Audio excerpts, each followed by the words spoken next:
Well, let's get into the first unit today. So handling sensitive information. What I'd like to do, and I need everyone to jump on chat to do this, is I want to talk to you, first of all, about personal information and sensitive information. Why I don't get to write the criteria that goes into these units, and I do question why have they singled out sensitive information over personal information when they're both, I think, as important. They've both got to be secured. But if I was to say to you,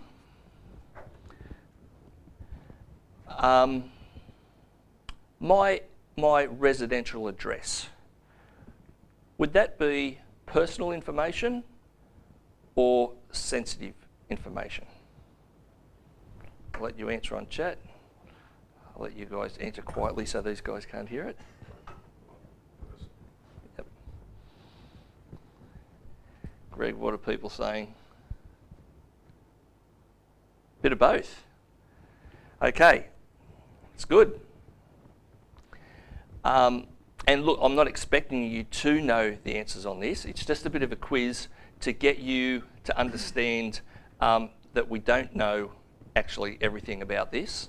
And so at the moment, we've got some people saying it's personal information, some people saying it's sensitive information. It's actually personal information. That's personal. If I was to say to you, I'm a member of the Liberal Party, would that be personal information or would that be sensitive information? What do you guys reckon?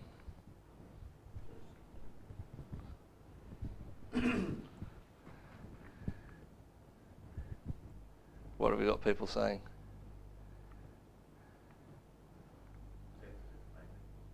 Okay, so we're mainly getting people saying sensitive. That is correct. That's sensitive information. If I was to tell you my ethnic background, would that be personal or would that be sensitive?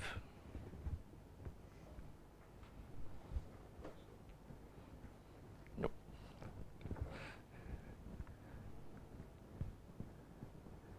What have we got people saying, Greg?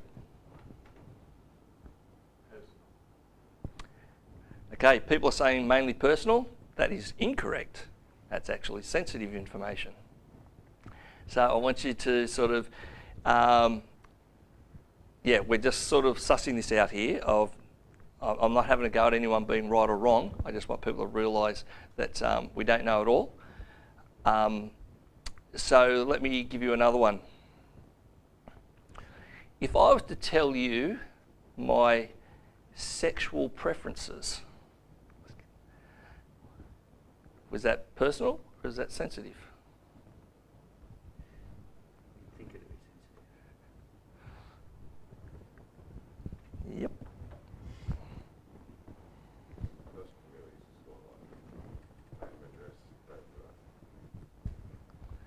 Yep.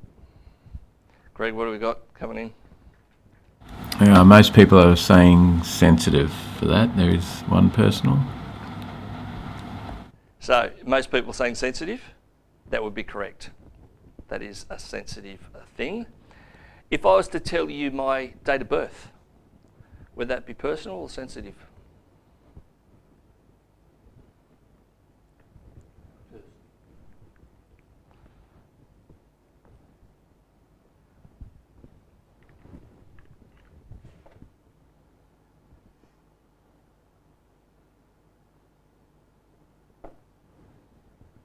What are people saying? Yep, so that's personal. Okay, so do people get a little bit of a handle on what personal and sensitive is? There is a list in your learner's guide, and it is one of the questions we'll be looking at, of your sensitive information is all those things of like your ethnic background, your political beliefs, your sexual preferences. That's all sensitive information, but your address, date of birth, those basic things, they're personal. So There is no line. I can't give you a line to define the two, but you can sort of see a little bit of difference between the two. So like the MP would be sensitive. What was that, sorry? You said the Liberal Labor member. Yep. Is that because he works as a government? No, it's just, so we just, Tom's just asked about the political side of things. Political is seen as whatever your belief is in political system, and religious as well. That's sensitive information. So they're sort of classed in the same thing. So that's something I didn't ask about either, is religion. So religion is also a sensitive. Yeah. So hopefully people have got a better handle on that. As I just want to set that up as a bit of a platform before we now move into the subject. Any questions come through on that yet, Greg, or all good? Sweet. Okay. Receiving sensitive information. Now, as an investigator, a good investigator, you are going to get this sort of information. When you probe someone and talk to someone and get a statement off someone or take notes off someone, you are going to collect personal and sensitive information. And you have a responsibility of what you do with that information. And we're going to go through that now, what those responsibilities are, recognising what sensitive and personal information is, how we secure it, who's allowed to access it, all those things. Let's go. So we receive and check sensitive information to ensure transmission protocols have been exercised. Okay, so where do we think we're going to get some of these protocols? Where are we going to get some of these protocols to deal with sensitive information? Okay. I'm taking your answers, but I'm also going to wait for it. Anyone? Okay.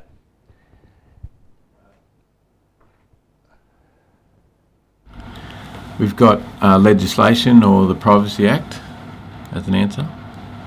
Yep.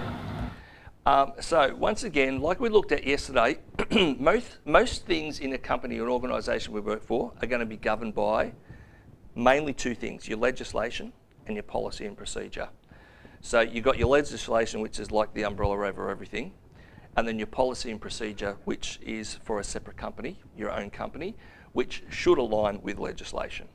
But it can be, with legislation, can be grey sometimes, so it's then up to the company to decide how they're going to take that legislation and apply it to their company and use it, and their rules and regulations. Now, there will be some people that will be flimsy about that. There will be other people that go the other way and actually be more strict than the legislation. So you just got to know your company policy and procedure on that.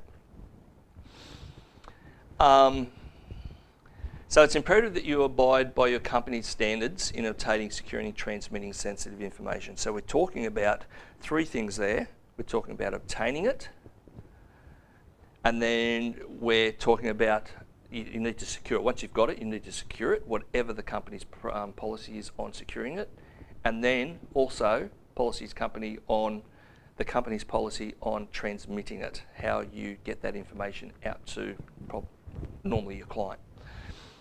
So there's three types of sensitive information. You've got personal information, you've got business information, you've got classified information. That could be a short answer question that you may have. Maybe. Now there's different ways to transmit sensitive information. You've got in person, you've got by fax. I don't know who uses a fax machine anymore, other than I do know in New South Wales the medical people in New South Wales actually still use fax machines because of its security. They don't trust emails. So getting a script transmitted to a chemist from a doctor's, they actually fax them in New South Wales. They don't actually email them because of security issues. And this is where the encrypted emails come into it. Look, I'm not a computer geek. I really don't know too much about encrypted emails, I just send emails. I don't know if they're encrypted or not. I've got password protection on my computer and stuff, but yeah. But it's certainly something you need to look into. If you're going to be sending your information to clients or other people, you need to look at how you're going to do that securely. And verbally over the phone, once again, just make sure the person you're speaking to on the phone is the actual person you want it to go to. In person is the best way you can deliver it, but that's not always practical. So you need to look at what method you're going to use. So taking action if protocols haven't been adhered to. So everyone in the organisation needs to be aware and adhere to the protocols. And you've got to have policy and procedures set up so if something has been breached, if someone hasn't abided by your protocols, what's going to happen? And unfortunately, and this could be another question, short answer question. Normally, the weakest link in security of sensitive information is humans and human error. But there are others, as in poor passwords on your computers, unsafe downloads and weak access policies. So there's some people who are great with security on their computers, and there's some people that are just terrible, and they'll leave their computer open and walk away from it and let people jump on and hack them and do all sorts of things. So if there is a breach, the person involved needs to be spoken to and action taken. Normally, if there is a breach, don't try and cover it up. Tell your supervisor, your management, say there's been a breach here, so they can actually do something about it. Because that something about it may be dealing with the client, dealing with who the sensitive information is about, and making sure everything's kosher. It also could be a weakness in the policy and procedure, which needs to be worked on. And it needs to be looked at. So management need to be aware if there is an issue, if there is a problem with their policy and procedure, to do something about it.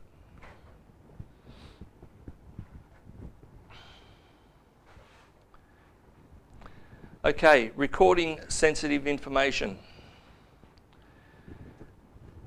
You'll hear me, one of the things I keep on banging on about this course is your policy and procedure. Once again, as Greg said yesterday, if you're working by yourself for your own company, just be careful about policy and procedure. You don't normally write your own policy and procedure for your own company. So, but you need to have processes set up, even if it's if you're a sole trader working by yourself, you just need to know your own practices, how that works. So keep that in mind, but when you are working for a company, of course, you need to abide by policy and procedure of, in this case, what information is recorded. So steps that can be taken are identify and prioritise the information, record the information in a safe and secure manner, and determine appropriate access. So that's going to mean the appropriate access is who's going to access it and how they're going to access it and who has the authority, who gives the authority for that information to be accessed. These are all things that need to be organised, looked at, decided upon, so then you can actually make sure the information is secure.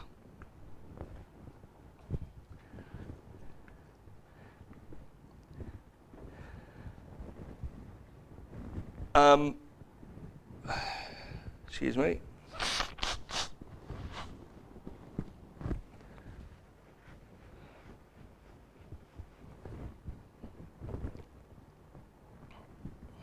Right.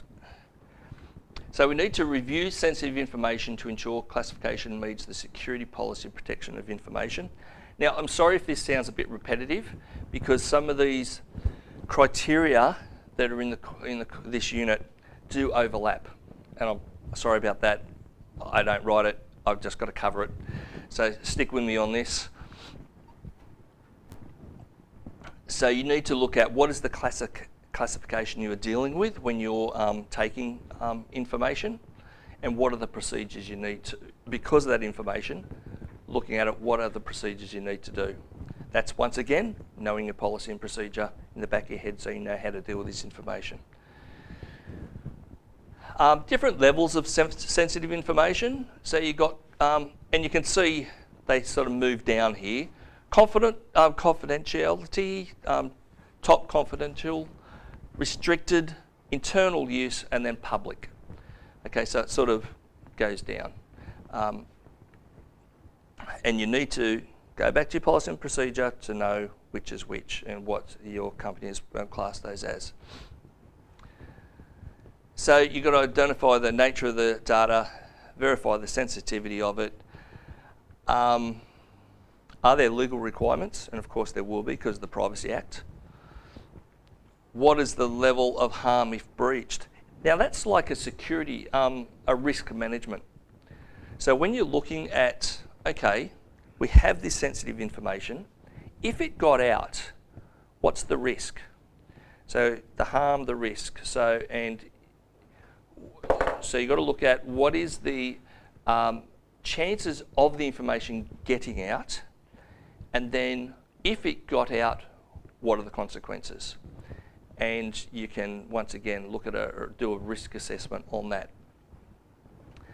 And then your storage of information, of legal regulations and policy. Also with your storage, that will include who the information then can go out to. If someone was to call in and say, oh, have you got some information on Joe Bloggs? You've got to know if you can give that information on, and that's stored, if you can give it out or not. Training is a huge part of this. With any organisation, training for your policy and procedures is a must. And it needs to be ongoing, because as you grow as an organisation, even yourself, if you're a sole trader, you've got to keep on adapting to changing technology, changing legislation. So your training needs to be updated all the time, and employees need to be trained all the time, over and over, consistently. This is also important, that if you're ever sitting in arbitration or a courtroom and you're asked about your handling of sensitive information, no doubt the barrister will try and pick you to pieces to make you look like you don't know what you're talking about. And if you can say, we have training every quarter, every month on this, then that's going to go a long way to that. The barrister's probably going to back down because you're up to date with your training. So that's very handy in a courtroom or arbitration, to be able to say, we have regular training in this area.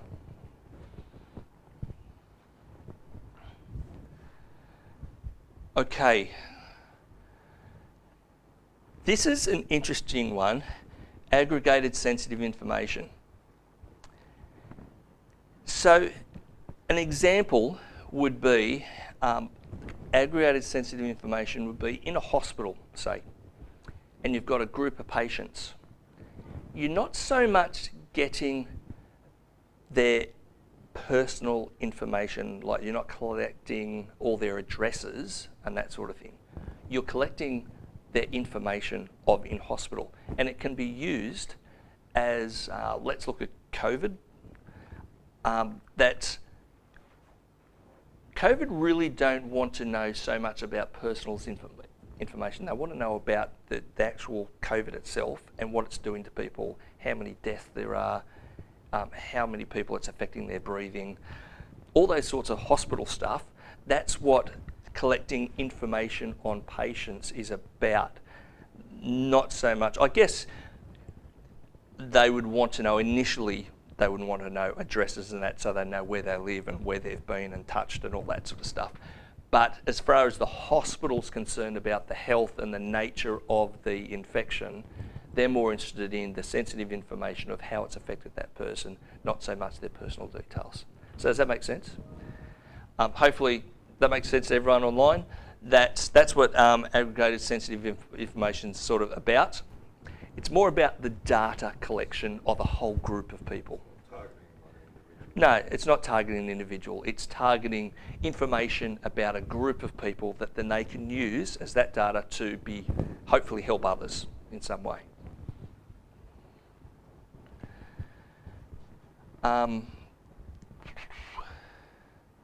So yeah, the information is not identifying, is sort of what we're saying. As you said, we're not looking at individuals, their personal stuff.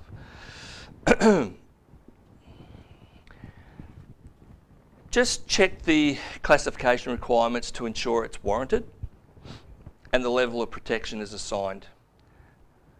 Once again, I'm being repetitive here because I've already mentioned this about when you get the information, you need to know your policy and procedure and go, what level of information, sensitive information is this? So depending on what level it is, then where does it need to be stored? Who is allowed to have access to it? All those things that come with a level of the information's confidentiality, integrity. Know your legislation, know your policies and procedures.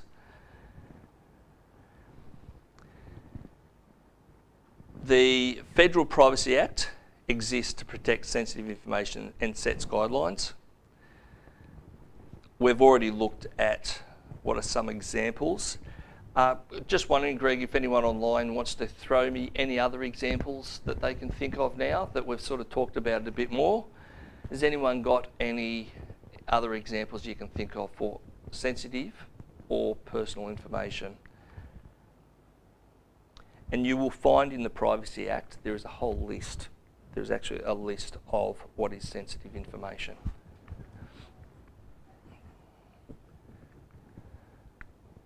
You guys got any?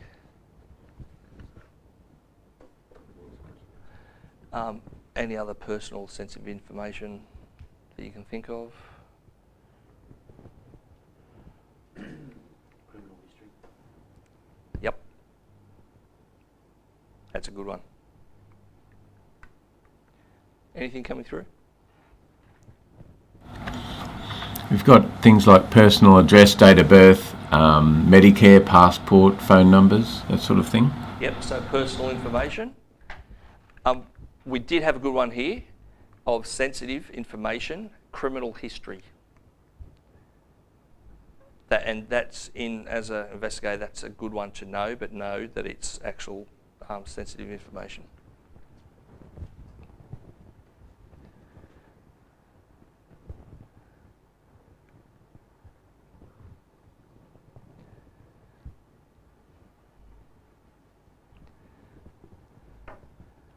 Just to remember, this isn't just while I'm thinking of it, when you get information, it's always good to check that information from a different source if you can cross-reference that information to make sure it's accurate. I saw something on the news today that's in Victoria. I think there's a bit of a stuff up with. They took information. What's the name of the people that they've got? The trace people for COVID. There's a certain word for them that the investigators going and looking. Anyway, you know what I'm talking about. Those people employed to go and find out where someone infected with COVID has been and touched and all that. Contact tracers.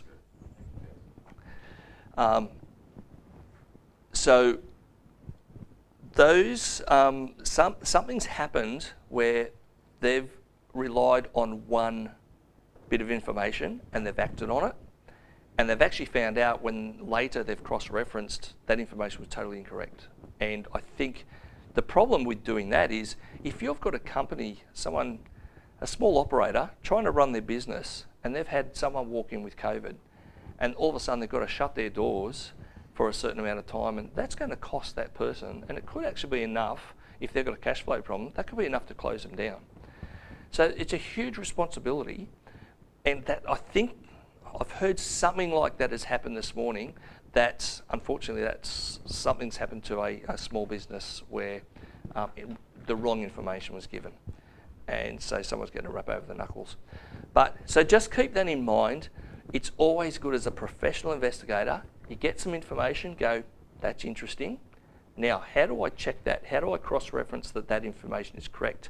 Because once again, when you're sitting in the courtroom in the box and they go, oh, so someone told you that, what other ways did you clarify that information was correct? And you went, oh, I just relied, they're a good person, so I just believed them.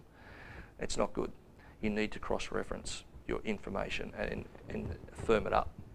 Got a question from Greg. Thanks, Paul. Yeah, a couple of questions coming through from the class. One from Mersey, is personal information anything that can identify you? So she's thinking about what she has to redact for court documents, getting rid of a doctor and their job title. Yep, pretty much. Personal information is something that identifies you. But you shouldn't have to, if it's going to court and you're giving this to the prosecutor to deal with, you shouldn't have to redact information that's going to court as such. But it's always good when you are putting your brief together, and we'll talk about this in preparation for court unit, about talking to the legal people at court when you're preparing the brief of evidence, to what information you can and can't put into that brief and what they're after. So we'll cover that. Any other questions there, Greg?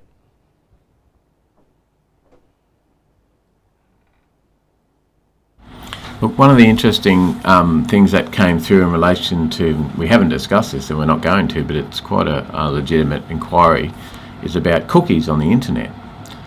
Now, what I can say is that I know in Europe they've enacted legislation relating to strict collection of data from internet sources. Okay, I'm not sure Australia is as up to date with that, but certainly it is an issue. You know, if you go onto an internet site, it can track where you're going, when. I mean, look, I know when I talk about stuff and my phone's around, funnily enough, up on Insta and TikTok come various advertisements and things for the exact thing I was just talking about. So, you know, go figure, make up your own mind. I'm sure we've all had those experiences, but cookies is an important thing. Yes, most websites are obliged to tell you what they collect from you. Whether the law has kept up with that, I don't know, but certainly in Europe it has. Cool.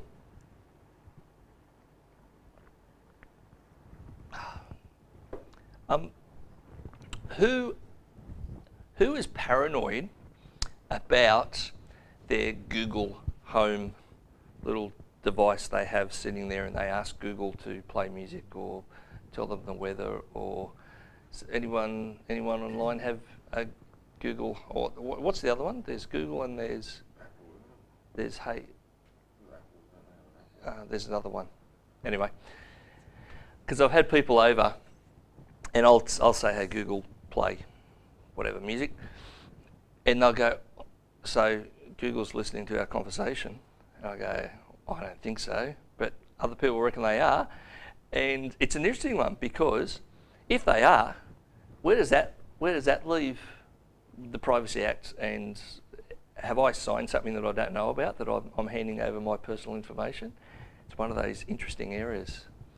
Greg's got something on that? Well, this is probably a good time to talk about one of the tools as a PI that you will most definitely use, called Detective Desk. Now, I'm not here to advertise Detective Desk. It's one of many databases which are what, when we talk about this later, called paid databases, particularly when you're doing skip tracing. So Detective Desk has got hundreds and hundreds of thousands of pieces of information about people, where they live, all sorts of things on there. And what you will wonder when you start to use it, and by the way, you can't use it unless you're a licensed PI. What you'll start to wonder when you do use it is, where does all this information come from? And I actually spoke only a few weeks ago to one of the developers of Detective Desk, and basically, without telling me too much, he says, well, they buy information. So there are companies out there that hold information about you, about everybody, and sell it. And you're probably thinking, oh, that's not right, and maybe it isn't. But if you go into your local dress shop and buy a dress and sign up, you're actually giving consent to them using your information, and sometimes they sell that, and that can end up. So if you're a skip tracer, the importance of this for a PI is that you're a skip tracer trying to find someone. These sort of tools, Detective Desk, and there's Casper, and there's a number of other ones out there, they draw in information from everywhere, not just bought personal information, but real estate sites, sales, all sorts of stuff. So we can talk a bit more about Detective Desk and how it's a tool for you a bit later, but it's really interesting. The amount and detail of information that's on there will probably actually blow your mind once you go in and have a look, and you'll figure, you can look yourself up and think, oh, how did they get my date of birth, or how did they know that address I lived at in 2008, and how did they know that this person lived with me at the time? There's quite an enormous amount of information out there, which is scary, I guess, if you are sensitive to that sort of stuff. Good if you're a private investigator. Yeah, cool. Thanks, Greg. We will look at that in a little bit more detail when we look at the unit for locate subjects. It's really interesting.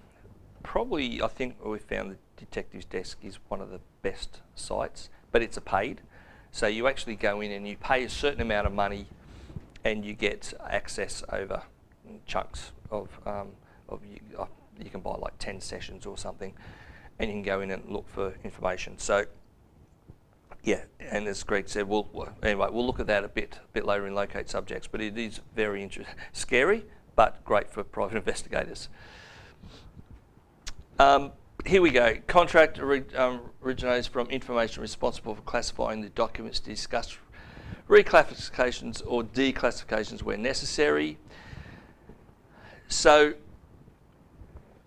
it's just about knowing where the information came from, and sometimes you go, I don't think that's been classified right, and sometimes you've got to go back to the originator or where that got classified. Just going to watch a video which helps explain with the Privacy Act in Australia. So let's watch that. Privacy in Australia. Does the Privacy Act apply to you? The Federal Privacy Act 1988 is designed to promote the protection of individuals' privacy in Australia by imposing obligations on those who collect and handle personal information to manage it responsibly and transparently. It does so by reference to a number of principles known as the Australian Privacy Principles. These principles are similar to those found in other jurisdictions, such as Canada and Europe. Initially, the Privacy Act only applied to Commonwealth government agencies and departments, but now it also applies to the private sector. If your business is a medium to large organisation that collects, handles or stores personal information, then there is a good chance the Privacy Act applies to you. It is not necessary for your business to be a company in order to be covered. Individuals, partnerships, unincorporated associations and trusts can all be caught by the legislation. The Privacy Act applies to businesses, not-for-profit organisations such as charities and community sector organisations, clubs and associations, and unions and employee organisations whenever turnover exceeds $3 million. However, even if turnover is less than that, you may still be caught by the Act. For example, the Act will apply if your organisation provides a health service to another individual and holds any health information that is not about your employees. For these purposes, health service includes not just medical and allied healthcare, but also pharmaceutical services, complementary therapies such as acupuncture and chiropractic, and services such as gyms and health spas. It also applies to credit reporting bodies or businesses that trade in personal information, service providers under contract to the Commonwealth Government, and those entities which are related to a company that is caught by the legislation, such as a holding company or subsidiary of a larger company. Some businesses or organisations are created under the privacy regulations, such as those which operate a residential tenancies database and are automatically subject to the legislation. Others have opted to be regarded as an organisation for these purposes. A register of these businesses is kept by the Australian Office of the Information Commissioner, or OIC. Some businesses benefit from greater customer confidence and trust that comes with operating under the Privacy Act, even where they are not strictly required to do so. The Privacy Act does not cover small businesses, those with a turnover below $3 million, that aren't covered by one of the exceptions above, or an individual collecting information for personal, family, or household reasons, rather than in the course of running a business. It does not apply to public schools, or to universities other than a private university or the Australian National University.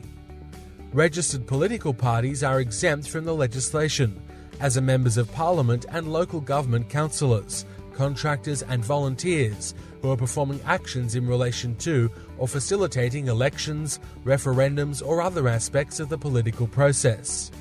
Media organisations engaged in journalism which have made a public commitment to observe privacy standards are not necessarily formally caught by the legislation. State and territory government agencies are exempt unless certain conditions apply. Special exemptions apply to information that has originated or has been received from an Australian intelligence agency, Defence Intelligence Organisation, Defence Signals Directorate, Defence Imagery and Geospatial Organisation, or the Australian Crime Commission. In most cases, if you are a private sector organisation, it is the Federal Privacy Act that will apply to you. If, however, you contract with a state government agency to, for example, provide IT services within a department or to provide community-based services such as shelter for homeless people, then the terms of that contract will often bind you to the relevant state legislation. The obligations under the state legislation will be broadly similar to the obligations under the Federal Act. However, you should seek legal advice in relation to your particular circumstances. The privacy legislation which applies in the ACT is the Information Privacy Act 2014 and the Health Records Privacy and Access Act 1997.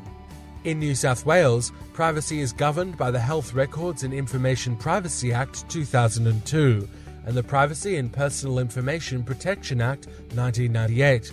Northern Territory privacy law is found in the Information Act. For Queensland, the relevant legislation is the Information Privacy Act 2009. For Tasmania, it is the Personal Information Protection Act 2004. And for Western Australia, it is the Freedom of Information Act 1992. In Victoria, privacy laws are found in the Privacy and Data Protection Act 2014 and the Health Records Act 2001. Unlike other states and territories, South Australia's privacy legislation relates only to the healthcare sector through the Healthcare Act 2008. However, government agencies are required to abide by the information privacy principles and, if relevant, the Code of Fair Information Practice.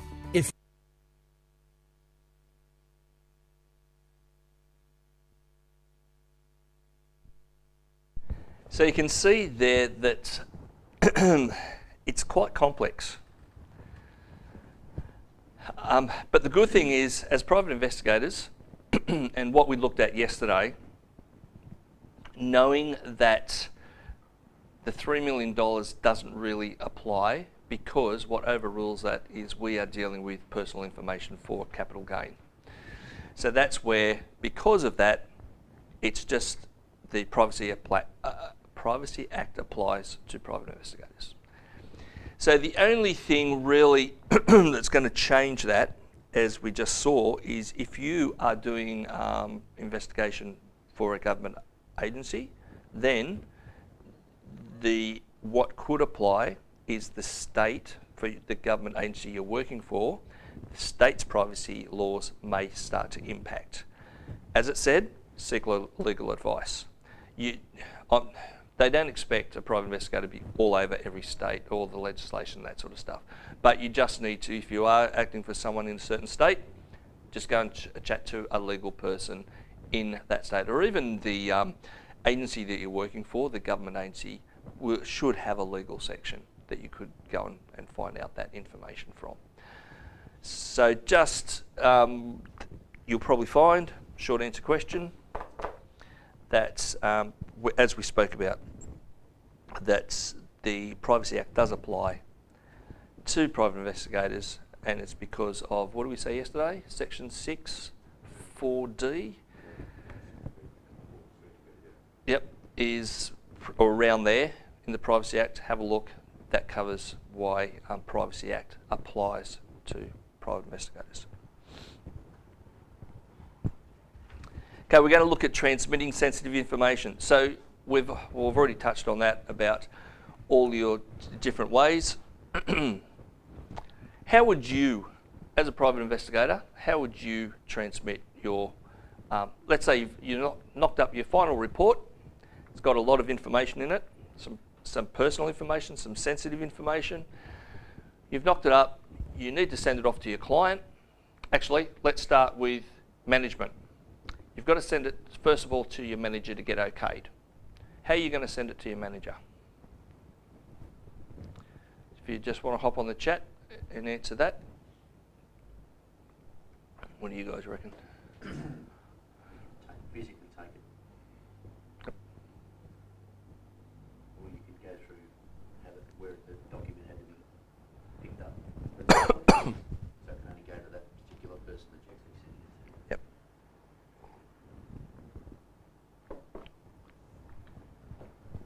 Anyone coming through? Yeah, we've got email or in person, internal server, encrypted email. Yep. Excellent. So hopefully a company will have its own internal email or system that is secure, that you can. Normally these days, yes, physical walk-in, give them the report is a good way to do it, but normally these days people want it digitally, so then they can take it home on their computer, look at it, work on it, do whatever. So hopefully a company will have a policy and procedure to cover their own internal system of how that is secure. And then also built into that will be, if you were to put it into a company secure place in their system, digital system, then it has access by only certain people to get to it. And maybe you can grant that access, or the supervisor can. So that's the way that's built up. Okay, let's go to your client. What's the best way that you would deliver information to your client?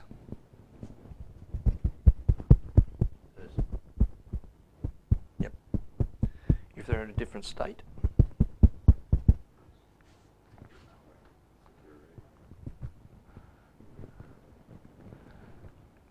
Any chats coming through there?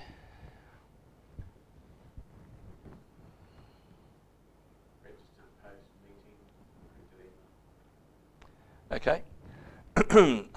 That's what we haven't chatted on. Registered post is one way. The other is also your couriers. Just got to trust your couriers and make sure that you use a courier that you trust, and your encrypted emails and by hand. So that's all good. Just be careful with your Dropboxes, your WeTransfers, your Teams, OneDrive, all those things that they're secure. Yep, you've got all the security measures in place for those. So we've already touched on this. What's the number one risk factor for poor security of information being? Yep, humans. Humans are the weakest link, and it's just, unfortunately, it's just human error. It's just the way it is. So make sure that's where training comes into it, being trained in what the processes are in the company, and also keeping up to date with security on internet and emails, because it's changing all the time. Hackers are getting in and doing different things, and they're upgrading security all the time. So it's good to just keep on top of that information. Don't be scared to seek advice from someone else, especially an expert in the field. Because I know myself, I'm not computer orientated. Like, I use one, I love them, they're brilliant, but I'm not great on them. And so when it comes to like security and stuff, I really need to call in an expert to help me out. So don't be afraid to do that. And if you're running a business, it's probably going to be a cost to do that, but that cost is probably going to be a lot less than the cost of if information got out and you got sued or something like that. So just keep that in mind. So an expert is a person with knowledge, skill, or experience in a particular field. Now we're not talking here about an expert witness. So we, as a private investigator, we use experts in gaining information about something. So an example would be if you're investigating a dog bite, you may go to a doctor who can, or a vet, who can identify that marks on someone's arm are actually a dog bite. Now, you can't go to court and say, oh, I could see there was a dog bite. You're not an expert in that field. But you can call in a vet who maybe has done a course even in dog bites. And they, you get a statement off them, you get them to the court, they're an expert in their field, and they go, yeah, I can as an expert say that's a dog bite. And it's up to the magistrate to determine if he believes they're an expert in the field or not. Ambulance officers can be seen as experts. There's all different experts in different fields. We're not talking about that, but it is good to know for using experts in clarifying evidence when you collect it in the field. This is just experts in security and helping your organisation. So I just don't want you to get those two things muddled up. So you can use like your IT professionals, your cybercrime specialists.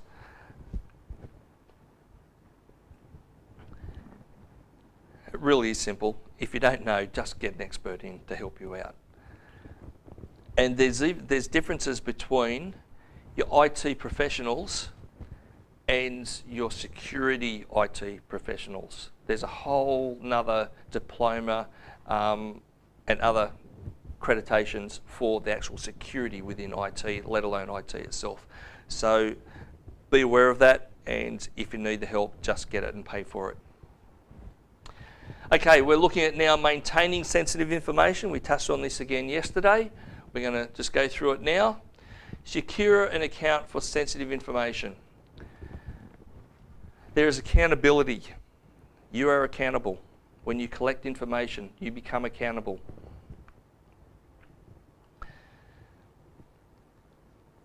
Security protocols, they have to exist in your organisation. Even if you're a sole operator, it's just you, you've got to have your system set up. You've got to have your computer, your folders, your security set up on your computer so you know it's secure. So some of the principles that can be used to ensure security is take stock, knowing the information you've got. And that comes with experience and also knowledge of, okay, you've collected this information and you know what category that information is, like we've already spoken about this morning. Scale down, so you only then retain the necessary information. Because as an investigator, you're going to get a lot of information. Remember, there's two things that make evidence. It's got to be admissible, so you've got to have collected it in a way that's going to be accepted by the court, and it's got to be relevant. If they're not admissible or relevant, they can't be used in court. So just remember that when you're collecting the information, it needs to be relevant. And once you've got it, lock it down. with your passwords, with your security, people can't access it. Well, just one thing. Yeah. Just as an example, you're travelling somewhere, you've got to get on the internet, you've got to send a message, say you go into, say, McDonald's, Yep. and you log into that free Wi-Fi. Mm-hmm. There'd have to be an inherent risk in that, logging in using that Wi-Fi, because there could be 40 other people in McDonald's. Yep. And you've got information on there about somebody who you are trying to desperately get this information back to your manager or whoever it may be. Yep. So how else can you deal with that in a situation that makes it safe? Yeah. So I would, as I did this morning. I was at a coffee shop this morning and just hotspotted my phone. So I know I'm happy with the security of this. I wouldn't use the Wi-Fi in the coffee shop. Now, I don't know. It may be secure.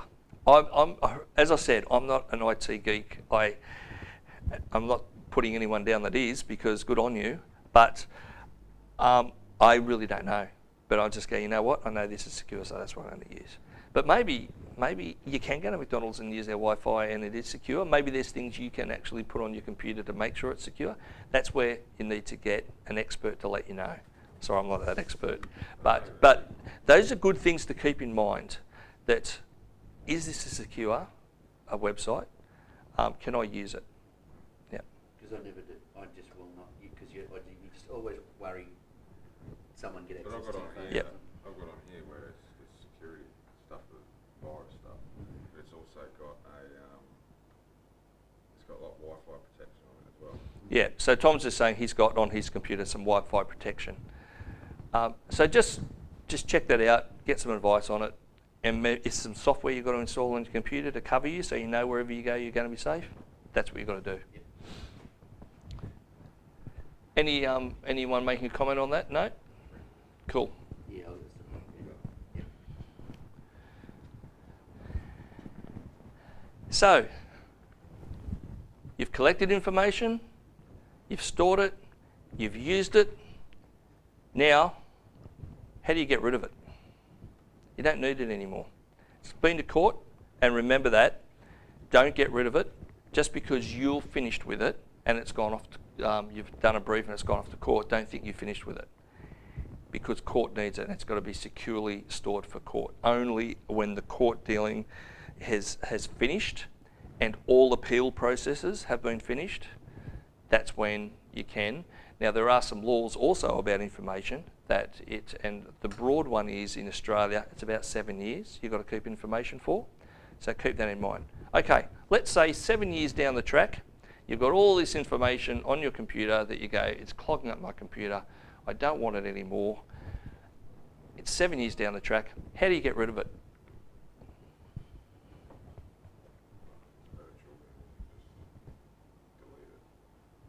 But are you... So Tom said if it's virtual, you just delete it. My question is, are you ever actually deleting it? Because I know there's technology out there. Because I've investigated like things like kiddie porn, where I've gone in, got someone's computer, and they've deleted it all, but I've got my IT experts to go in and pull it all up as evidence, because you never actually delete stuff. So there's a big question mark on that. Anyone else online got any chat? Yeah, a couple of comments. Removing the hard drive and burning it. Yeah, probably burning it might be a bit rash, but that's okay. Paper shredder, I mean, that's always good. And there are also agencies that can pick up, secure documents and shred them properly. Delete it and using programs to rewrite it over a number of times. And again, there are specific software programs, I don't know what they are, but that can do that sort of thing for you. Yeah, cool. Thanks for that.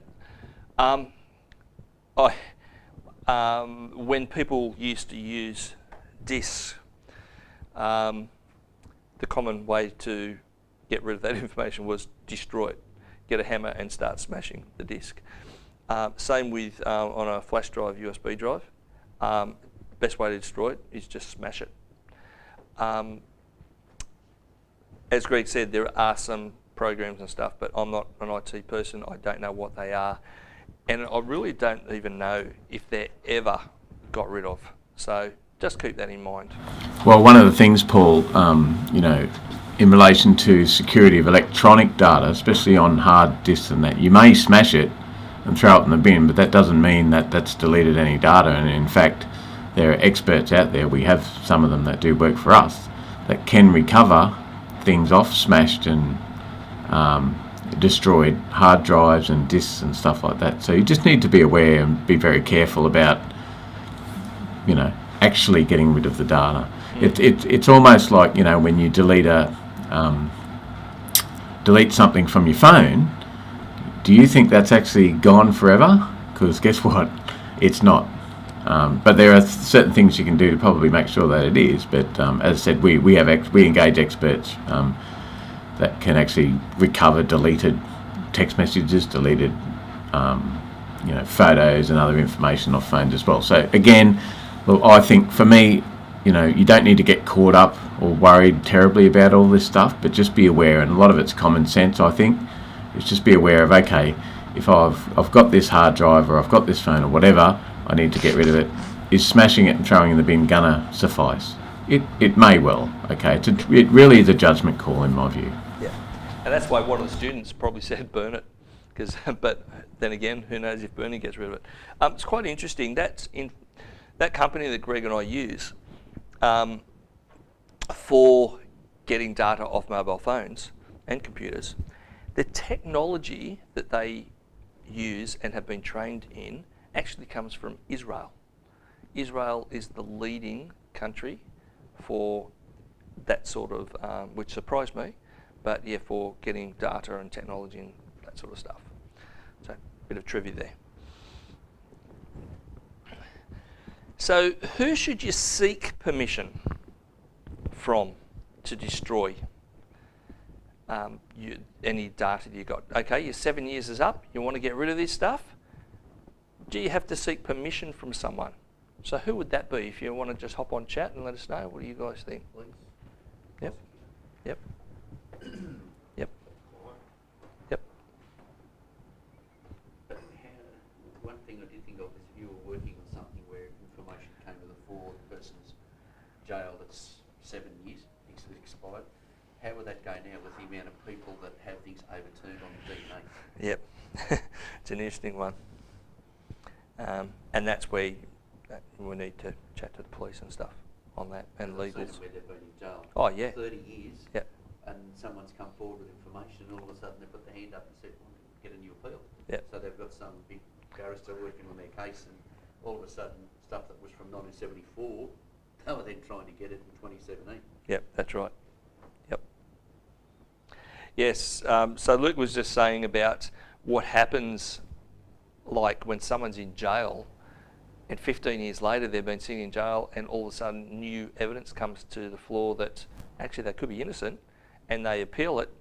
Where do they get the old evidence if it's been destroyed after 7 years? So it's a very interesting matter. And the same with the units I know in New South Wales in police is the cold case unit. And they're looking at matters that are like 20, 30, 40 years old and trying to collect evidence. So it's an interesting point. Have we got anyone on chat coming in with? No? Okay.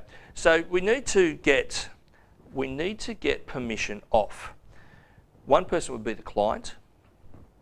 Now, if they want that information and they can keep it themselves, or they may ask you to store it. Now that's up to you and your client to organise if that's something you want to do for them. You've got management, so you need to seek permission off, if you're working for a company, off management to see and look at the policy procedure of storage of information. And then you also need to look at legal, and legal's the big one. Have a chat if it is going to court, arbitration, whatever. You need to chat with the people at that jurisdiction and find out from them, can you get rid of it?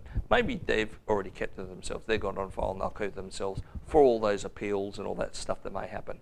So, and if they do, happy days, they may say to you, yep, we've got that information, you can get rid of it, it's okay. So, yeah, they're the main people we need to.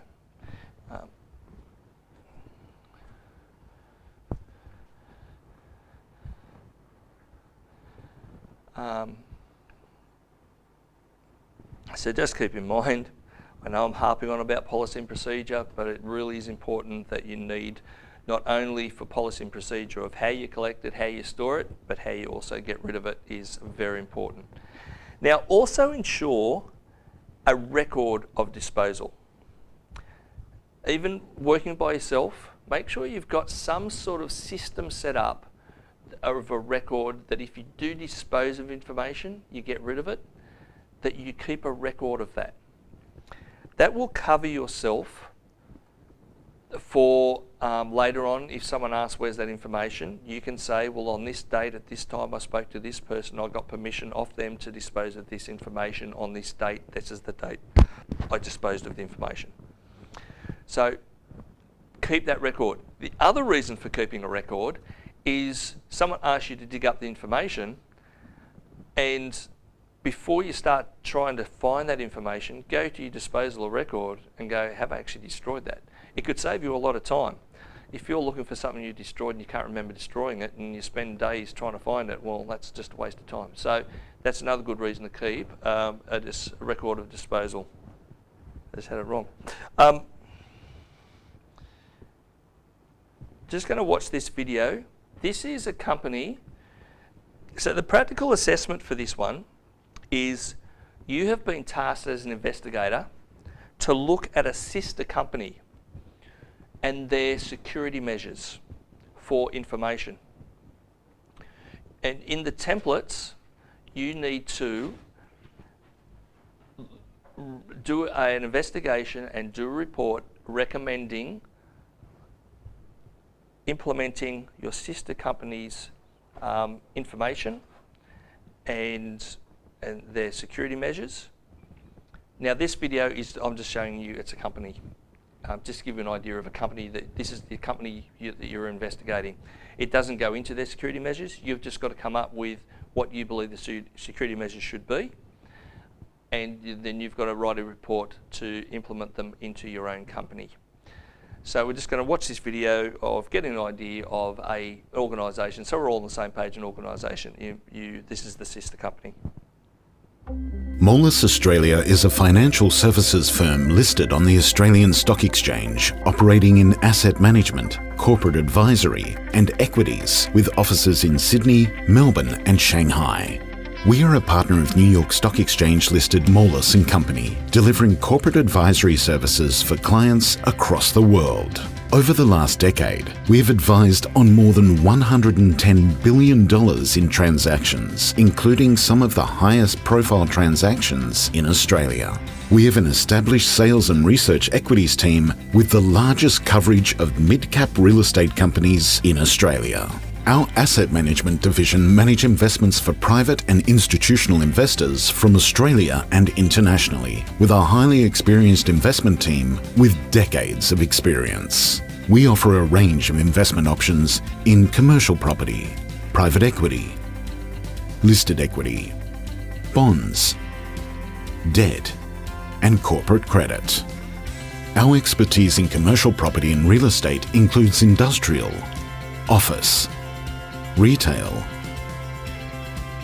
and hospitality. We were the pioneers of the significant investor visa in Australia, and today we are the leading fund manager under the program.